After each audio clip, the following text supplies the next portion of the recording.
পর্দানিশী মায়ের পেট থেকে যেই সন্তানগুলো আসবে ওই সন্তানগুলো আল্লাহর ইসলামী আন্দোলনের সৈনিক হবে। বেপর্দা নারীর পেট থেকে যারা আসবে তারা কোরআনের সৈনিক হতে পারবে না। ধরে কোন ঠিক কিনা? বেপর্দা নারী যারা কি না বিশ্বব্যাপী আজকে বলবো না। বেপর্দা নারী যারা শয়তানের গোডাউন, তারা শয়তানের গোডাউন বুঝেন না? পেটের ভিতর থেকে যে মালগুলা বাড়াবে এগুলো সবগুলা শয়তান হবে।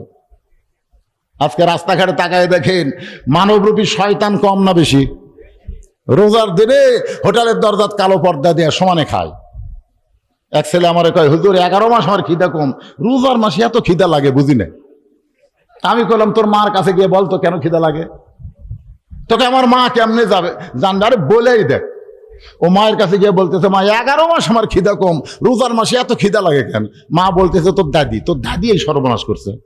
তুই যখন আমার পেটে ছিলি তখন তোর দাদি আমাকে সত্য দিল যে রোজা রাখা যাবে না, রোজা রাখলে পেটেরটা যদি শুকা যায়, এই জন্য জোর করে আমাকে রোজা ভাঙ্গাইছে। আমি রোজার মাসে খাইছি, তুইও খাইছিস। রোজার মাসে পেটের ভিতরে তোর খাওয়ার অভ্যাস আছে, বাইরে এসে তুই রোজা থাকবার পারবি?